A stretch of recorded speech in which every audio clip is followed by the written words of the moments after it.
I got thrown out of, I hope you're recording this, no less than 5 investment banking offices. They just thought I was insane. Like, get out, get out. Ross Smith is not your average investor. A guy like me, I'm like the first wave, you know, the commandos. We, like I did in Australia, kicked the door down. It's a Tuesday morning, and Smith's on his way to the home he calls his mountain lair, high in the hills of New Zealand's North Island. Am I making money? Yes, of course. Who works for nothing? A venture capitalist for 2 decades, Smith has taken a wild ride through the early days of Australia's legal marijuana business.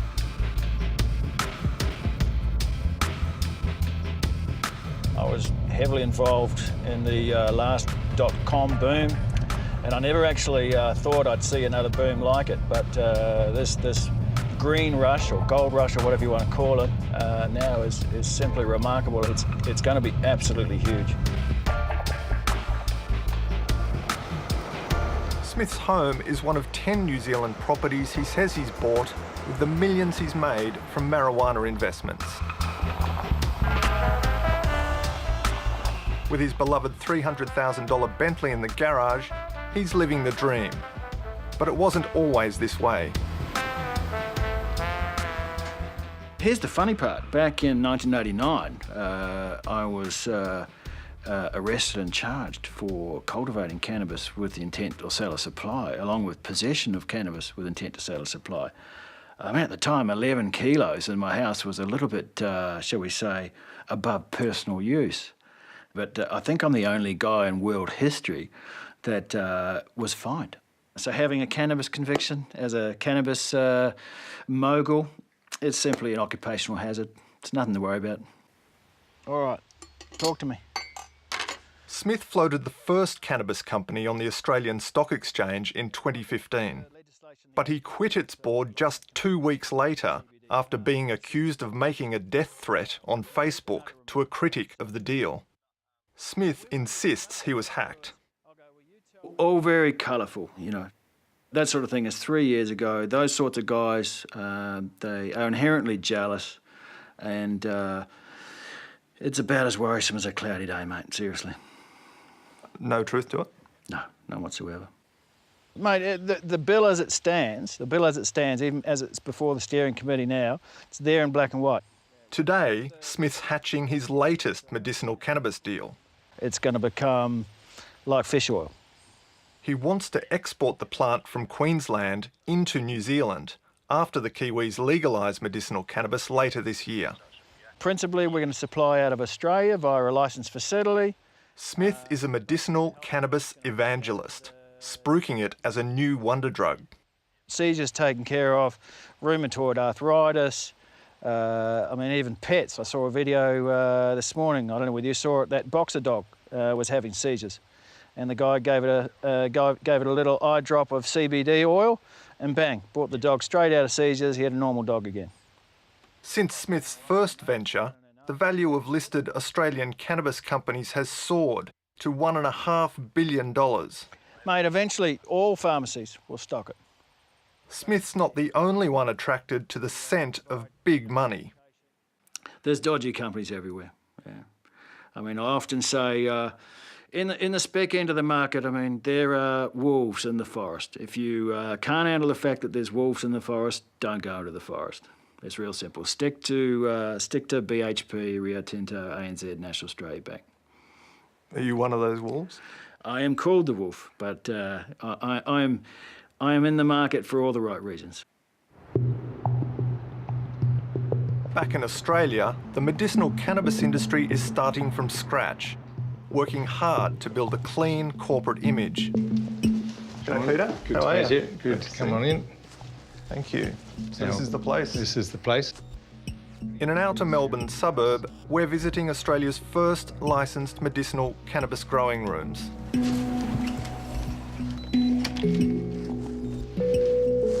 It's a high-security environment with no external signs to indicate what's going on inside. There you go, come on through.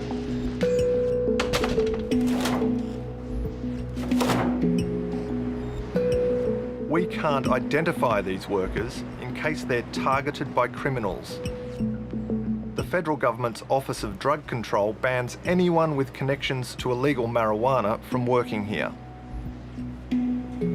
Our cultivators and our cultivation team can't have had any experience with cannabis before. That's part of the screening process we do on the way through. So you haven't been able to go out and say, if you've been growing cannabis illegally and you have a level of expertise, please come and work with us? I've been approached by plenty who have said, I'm really good at growing this. How do I get involved in the legal side of the industry?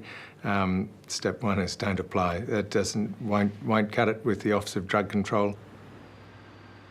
The number of plants growing here and their varieties are secrets closely guarded by the listed company that owns them, Can Group.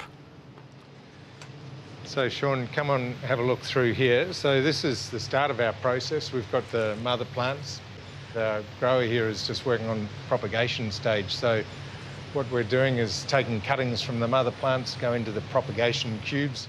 Can Group's CEO Peter Crock spent over 20 years in agribusiness developing farm products. Now he's growing high-grade marijuana. This is one of 3 growing sites owned by Can Group. It's hoping to harvest up to 6 crops a year.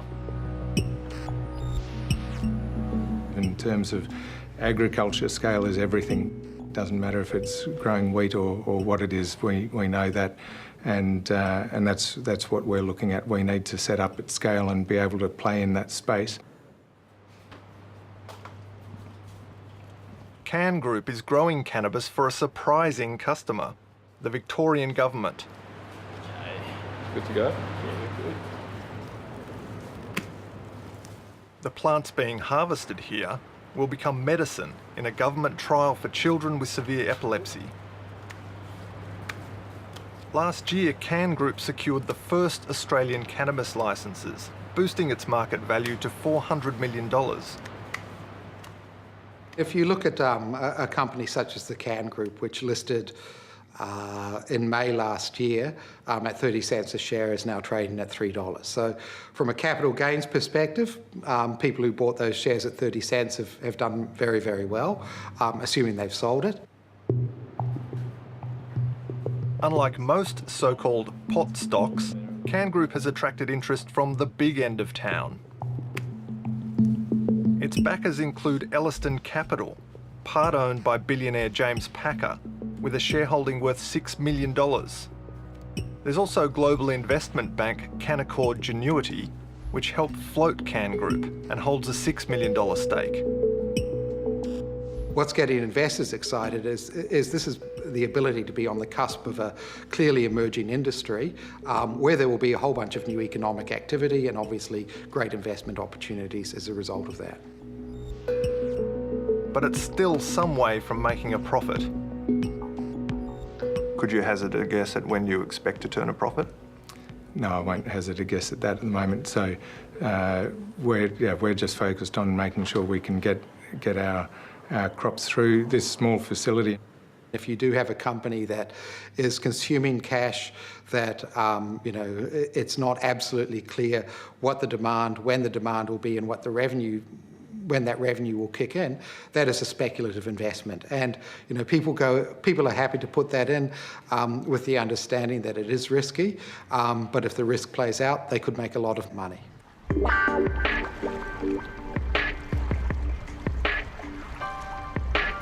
On Australia's west coast, researchers are about to explore one of the myriad possible medical uses for cannabis unlocked by the end of prohibition.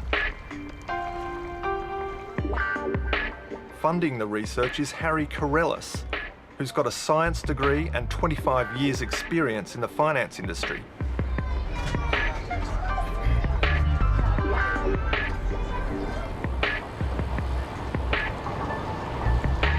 I can see it through the lens of not only from a medical perspective, but also from a capital markets and investment perspective. So when the two meet, when you see a brand new industry opening up globally and you see that it's inevitable it's coming to Australia, and there's no reason it shouldn't come to Australia, then that presents an investment opportunity. Corellis has spent 18 months convincing state and federal health authorities to give the green light to a pioneering clinical trial. In a world first, researchers at the University of Western Australia are about to test whether a cannabis medicine can treat insomnia. We see insomnia as a market or a condition that we have a high degree of confidence that will respond to cannabis therapy. It's a big market in its own right. I think 1 in 6 people suffer from some kind of sleep disorder, and insomnia is one part of that fraction. The anecdotal evidence is certainly out there that people feel as though they relax and can go to sleep using cannabis.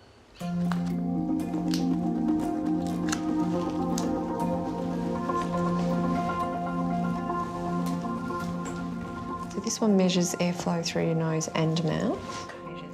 24 volunteers will be given cannabis for 2 weeks and a placebo for another fortnight. Okay, Debbie. Finished product. You can stand up. Okay. Oh. Oops. Yep. Their sleep will be measured both in the lab and at home. When advertising for participants, researchers didn't mention they would be taking cannabis, only revealing it after they volunteered. None of them have said, oh no, I don't want to be involved. They might have been a little bit surprised, but they're not against using medicinal cannabis to treat their insomnia. Was that at all surprising to you? Yeah, I thought that there might be a few people that would say, oh no, I can't use that, I'm not interested. But we haven't experienced that. Okay, Debbie, I'm going to get you to lay there with your eyes closed. Okay. One problem with cannabis being illegal for so long is the lack of hard data about its medicinal effects. As more countries legalise its use, clinical trials like this are starting to become more common. That's great. Now staring at a spot on the ceiling again. Corellis company is also running a trial in Chile for autism, and in Spain it's researching treatment for breast cancer. It's going to be a multi-billion-dollar market in total, but it's going to be built up of lots of players selling an insomnia product in Germany and an autism product in Canada, and you add that up, it's a multi-billion-dollar market for sure. Corellis is a founder of another West Australian cannabis company. Ozcan rivals Can Group as Australia's biggest cannabis company, also with a market value of about $400 million. But that's life, that's happening everywhere, right? Yeah. It was founded by a politician, former federal Liberal MP and avocado grower Mal Washer. So basically, these will be picked, as you know, beginning of August. Washer had a job convincing his family to join him, including his microbiologist daughter, Elaine Darby. So I got them involved and said, how about this, right? Now, they thought I was a fruitlet, right? I mean, you know, I went into federal politics. I won't say what they said about that. It was not favourable, can't be repeated in camera. This had the same reaction. What, has he hit his head or something? You know, ring up mum and said, you know, what the hell's happening to him now? You know, he's not taking the stuff or anything strange. Anyway. Most Australians haven't really, if they haven't had anything to do with cannabis at all, that if you're suddenly broached to say, hey, the family's going into the cannabis business, you know, is a little surprising, to be quite honest. Here's the problem we have. Ozcan plans to grow cannabis and produce a medicine targeting chronic pain. But when it started out, there was a problem. None of the team had any experience growing marijuana. You've got in an industry where, you know, you have the doctors and the scientists and our pharmaceutical team, but we're here and we know how to make pharmaceuticals. We still need cannabis genetics. And the problem is the only place you find cannabis genetics to kick off, unfortunately, is some real colourful characters. So it's one of those really bizarre industries where you're getting this interface with these individuals. company hired a cult figure in the global marijuana underground, a man once dubbed the king of cannabis, Australian Neville Schoenmakers. Neville is a fascinating person. Yes, King of Cannabis is his kind of name in the industry. And he had expertise, he had access to genetics. There is particular cannabis strains that are named after him still today. You know, there's Neville's Haze and all these various weird and wonderfuls.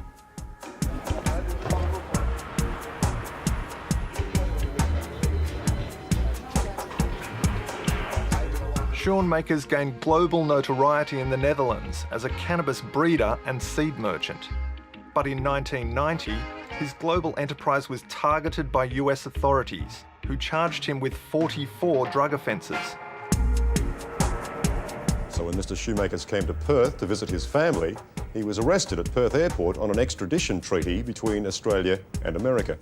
He has committed no crime in Holland and no crime in Australia. Schoenmakers was only released on bail after almost a year in a Perth jail. I just want to live with Trish and Daniel and be happy. While on bail, Schoenmakers vanished. The last time I saw him was at 5:30 on Tuesday afternoon, and I haven't heard or seen from him since. Schoenmakers fled the country, and in 2003, the US dropped the charges. Years later, he returned to Australia, and in 2014 became a founding shareholder in Ozcan. How concerned were you initially about bringing somebody with that reputation into a company that you were trying to establish? Yeah, look, that's certainly something to consider. I mean, certainly he hadn't broken any Australian rules by any stretch of the imagination. However, yeah, he did have the issue with the Americans. For us, it wasn't a problem initially in terms of what we're looking at doing there. The company was looking to access Schoenmakers' famous seed collection held in the Netherlands. I mean, his collection that he had in his day overseas was an enormous range of various varieties and strains of cannabis. And when you're looking to wanting to produce a therapeutic product, that's absolutely fantastic that you had that whole range of potential strains there that could produce all these different kind of compounds at the end of the day. In return for the promise of his expertise, the company gave Schoenmakers 14 million shares. And what did you get for that? Well, we got a lot of entertaining lunches and dinners with Neville, and But his seeds were never delivered. unfortunately we were unable to access those at the end of the day. And that was a lot due to the rules and legislation in those particular countries where they were sitting. They couldn't sort of be accessed. So unfortunately we had to move on from that. Schoenmakers remains a large shareholder in Ozcan. I think Neville is the number 2 or number 3 shareholder, and I think on today's prices it must be $30 million plus worth of value.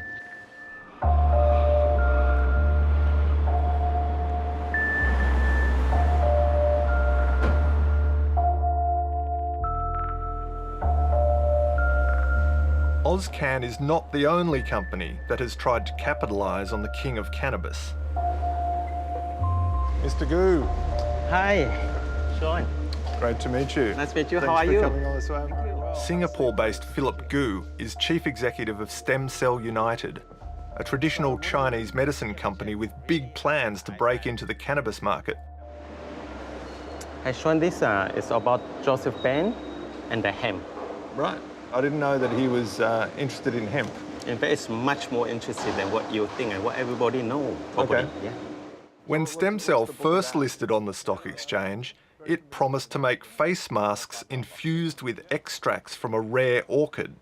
All plants. Then in March last year, Stem Cell hired Schoenmakers as a medicinal cannabis consultant, handing him 10 million shares and a $5,000 monthly retainer. His involvement as an advisor, and actually that gives us confidence and knowledge and boost for our company's confidence and knowledge as well, because his status, everybody knows him, king of cannabis. The announcement sent the share price rocketing, boosting the company's market value from $4 million to $130 million in a day. 6 months later, Schoenmakers resigned as a consultant. I think we've seen, unfortunately, in this space, quite a few companies that have suddenly appeared out of nowhere.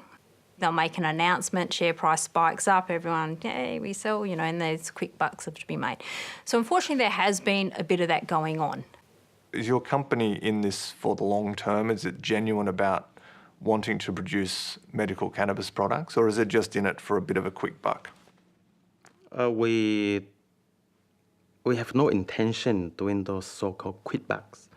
And we went long term, not only because my personal, but also my profession. And we went long term. And long term, we want to be in the long-term development.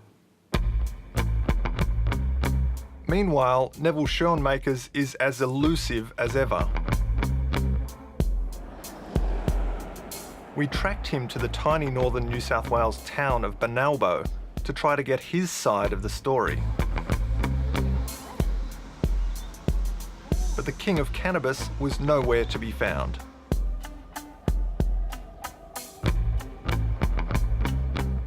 Mr. Good, where is Neville Schoenmakers now? I'm not sure where he is now.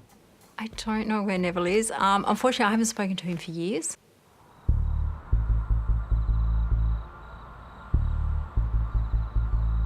Despite the money pouring into the cannabis industry, patients are still struggling to access the drug. Since legalisation in Australia in 2016, medicinal cannabis has only been prescribed to about 600 patients. Experts mostly blame complex state and federal rules. The regulatory system is a complete basket case here in Australia. Each and every state has a different regulatory framework in place. There's the federal, TGA that also has a say.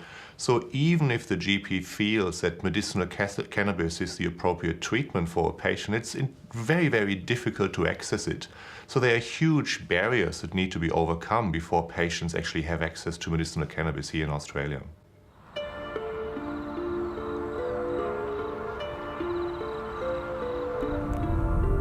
Those barriers are forcing people like Jen and thousands like her to seek their own supplies outside the law.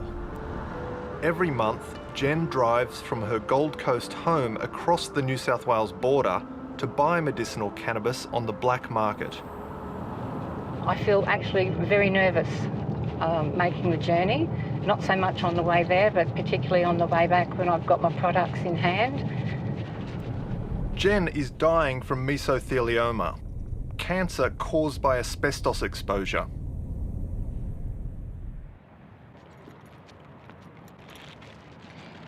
There's 4 products and they have specific uses.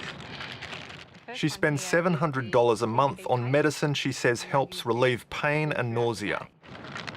And this is the strongest one. And this is Jen's oncologist can only prescribe her medicinal cannabis after securing permission from both federal and Queensland health authorities.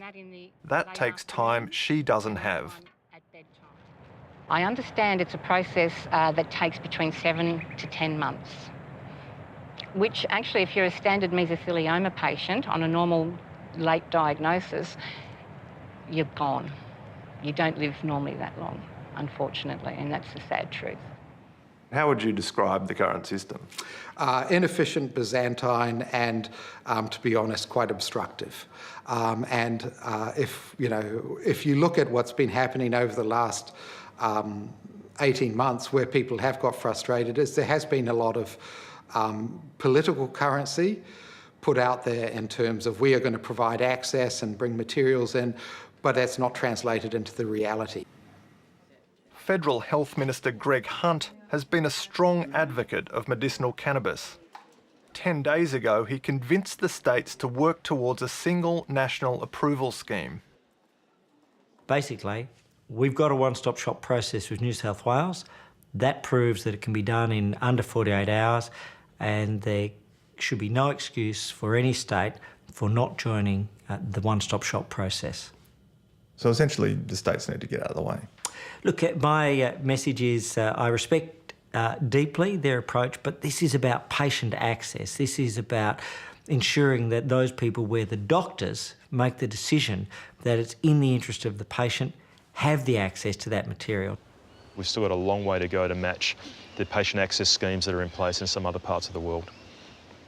And how much of a risk does that present to your company and other companies in this industry? Yeah, I guess if you're Australian domestic focused only, that's a big risk if you're putting all your eggs in that one basket. What this will do now... The prospect of the local industry stalling prompted a surprise announcement from Greg Hunt that Australian companies would be allowed to export medicinal cannabis. Our goal is very clear: to give Australian farmers and manufacturers the best shot at being the world's #1 exporter of medicinal cannabis. What were your concerns about the viability of the domestic medicinal cannabis market that led you to bring forward the decision to allow companies to export? Well, many companies have said that they would have a stronger position for cultivation and research and manufacturing in Australia if they had both a domestic and an international market. I agreed with that. I thought that would strengthen the Australian market, but on an absolute condition that any company that's to be granted an export licence would sign a guarantee that Australian patients would have first access. The announcement fired up cannabis stocks. Within a week, Can Group's share price shot up by 1/3, while AusCan's more than doubled. Look, the potential for that is enormous. I mean, it opens us up to the whole world, because what we're finding is that countries all over are now legislating to allow medical use of cannabis. So it's sort of like all these countries are opening up all the time. Please give a rousing round of applause from Cannabis Growth, the largest, arguably, cannabis business on the planet, Bruce Linton. One international company investing in Australia is the $5.5 billion Canadian firm Cannabis Growth Corporation. Its founder and CEO is Bruce Linton, who is also a director of West Australian company AusCan. We tend to say that we're the largest producer of cannabis in the world that publishes their address. Canada already has medicinal cannabis, and later this year, it will legalise marijuana for recreational use. And how they're going to evolve. Hey, how are you? Great to meet you. Linton was in Sydney recently to drum up investor interest. Reefer madness is over. This crazy country, this Mad Hatter place called Canada is doing it. And I think it couldn't be a better place to launch it. Because, you know, we are relatively well-mannered, pretty boring, we like structure. Our governments are going to be selling it. So when you come to Canada next summer, maybe about September, you're going to line up at a store run by the state or provincial government. All the employees, and most of them will work for the government. And they'll be selling products that have been described and defined by the federal government.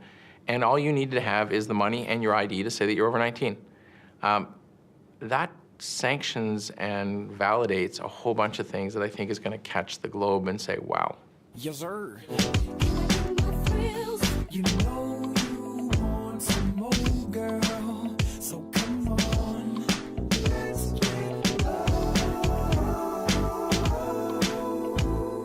In Canada, Cannabis Growth has partnered with rapper Snoop Dogg to promote its medicinal cannabis products.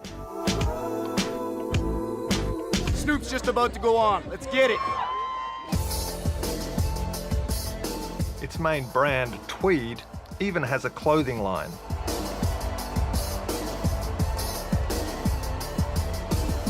And what does the back say? Hi.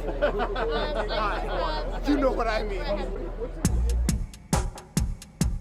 Canopy has registered the Tweed trademark in Australia for both medicinal and recreational cannabis.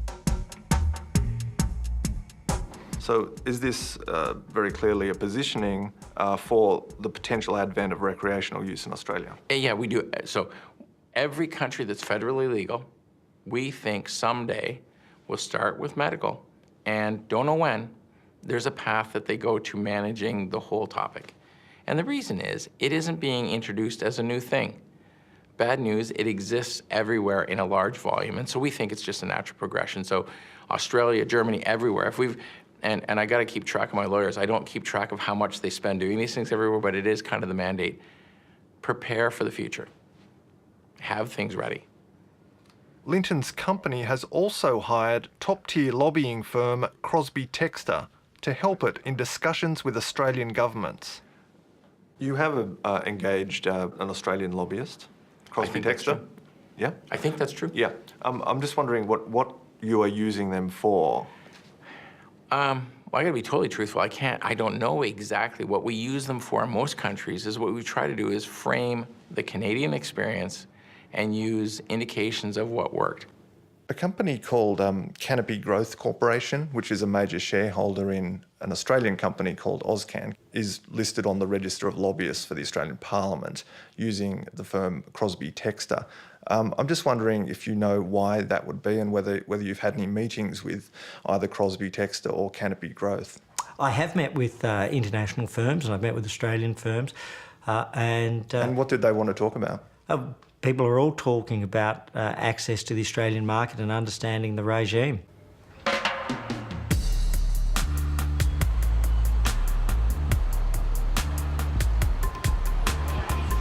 In the northern New South Wales counterculture capital of Nimbin, people have been lobbying for the legalisation of marijuana for decades.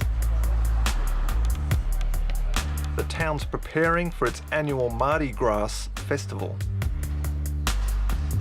Take a few. That's how we get people to come. Yeah. Anyone that's visiting. I got no TV ad. Yeah. Nimbin's home to the Hemp Embassy, a tourist attraction doubling as headquarters of the Australian Hemp Party. G'day, Michael. Yeah. How you going? Andrew. How are you? Long time no see. Yeah. Its secretary is Andrew Cavasilis, who's founded his own medicinal cannabis company. He's also betting on marijuana being legalised for recreational use. They are getting in trouble for it. It's certainly on our mind. We'd be, a pretty dishonest company to not be thinking in that way. And I think how, in the natural course of the progression that we see, I think you're going to have to really be able to prove yourself as a good producer of medical grade cannabis before you can look to, get into the recreational side. We are certainly eyeing off recreational as another form of revenue in the future. Yep. And how big do you think that market could be? Maybe 10 times the medical side. Yep.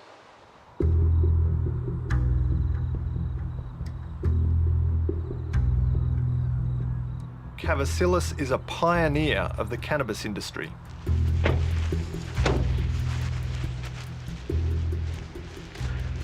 Yeah. So they're staying here. One of the males. Yeah. And they're coming on really well. You can see nice flower there. They'll produce a lot of pollen for these immature females that we're still looking at here. Cavasilis is licensed to grow these plants for his hemp food company. They're low in THC, marijuana's psychoactive ingredient. So there is a female over here, this one here. I'll just pull it over. What we're looking at here is actually first of the seeds. The plant's been pollinated. The medicinal cannabis boom has catapulted the veteran campaigner headlong into the world of big business. This has interrupted my normal job, my normal vocation. So, yeah, those benefits are greater, but I've never been busier in all my life either. I do a lot of travelling now. I'm hardly ever home. I'm always in meetings and talking to people and conference calls.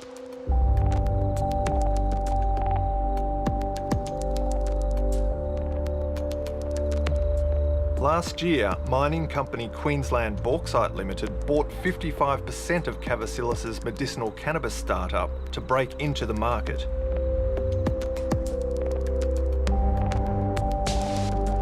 I see the potential of that deal, for me personally, will be quite beneficial if what we're saying comes to fruition. Has it made you a wealthy man? wealthier than I've probably ever been, yeah. At his home outside Nimbin, Cavasilis shows us one prize the mining company paid to access. It's the holy grail of medicinal cannabis, a rare seed bank collected from around the world. It's quite extensive. Some of the oldest ones that we have are these kind of samples, and these are from various regions in China, even Yellow River, and we actually had 2 different Yellow Rivers. You've got Jiangxi, a particular one called Lulu, some very old, what was referred to as Indian hemp, or Yellow River number 3. And then, yeah, there's European varieties that are very important. Cavasilis reckons his seeds could deliver an even bigger payday. Any statistic you look at, Australians enjoy using cannabis more than any other illicit drug, and they try to do it quite reasonably and responsibly. And so, on that fact alone, it is inevitable that Australia will legalise, tax and regulate recreational use of cannabis. But other Australian companies aren't so sure. Given the potentially enormous size of the legal recreational market globally, how likely do you think it is that Australia will eventually be compelled to move down that track as Canada has? Eventually, maybe, but I see that on a 5 to 10 year time frame, and I don't think it will happen in the immediate future, and our focus is definitely not in that area at all. How much has AusCan thought about it? As a recreational product, not at all. It's a completely different mindset to where we are as a company. You'd be very well placed to take advantage of it. Yeah, look, I think those that are in the pharmaceutical sector with cannabis would probably be the best place to do it, because we already would be producing a very high quality raw material that could then be changed into a different kind of product to make something for the recreational market. Look, it's been interesting that a number of jurisdictions such as Canada, Uruguay and states in the US, once they have made cannabis available for medical purposes, and they've seen that that hasn't resulted in a whole deterioration of society, have become a lot more liberal and contemplated or indeed enacted the recreational use, so the use for non-medical purposes. Last month, a state parliamentary inquiry told the Victorian government recreational use of marijuana for adult use is a law reform worthy of exploration. Do you have a personal view on whether it would be acceptable for recreational cannabis to be allowed in Australia within 5 or 10 years? It's not something that the Commonwealth is proposing, but it is a matter for individual states under the Constitution.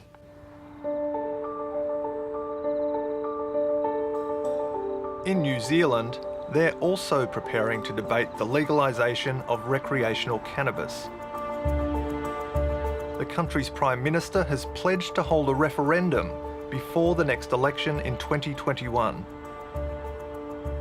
What I believe is happening is there is no question in my mind that medical cannabis is the Trojan horse for recreational cannabis, and I don't believe it's a bad thing. Meanwhile, from his North Island retreat, venture capitalist Ross Smith is about to land his next big deal. He's finalising plans to import cannabis from Queensland. An investment banking colleague asked me the other day on the phone, he said, Ross, you're making all this money, where to next? What are you going to invest in next? I said, mate, I'm investing in cannabis for the next 10 years. As long as the party's only just beginning. I mean, people have got no idea how big this is going to be. This is going to be huge. There's lots of talk about the potential riches to be made. But for those wading in, there are also plenty of risks. There's no doubt, as with any new industry, there's a flurry of people jumping on board, jumping on the bandwagon, and there will be a shakedown as a result of that. There is always the early movers, there is growth, then you have the late arrivals, and then not everyone can win.